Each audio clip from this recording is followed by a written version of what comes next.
நான் உணர்ந்து கொண்டேனே.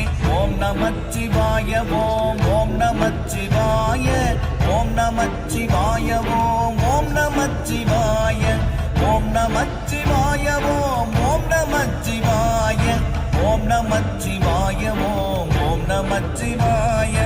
ஆனதேது நீயதேது நடுவில் நின்றதேதடா, போனதேது புருவதேது கூறிடும் குலாமரே, ஆவதேது அழிவதேது அப்புறத்தில் அற்புதம், ஈனதேது ராம ராம ராம என்ற நாமமே. ஓம் நமச்சிவாய ஓம் ஓம் நமச்சிவாய ஓம் நமச்சிவாய ஓம் ஓம் நமச்சி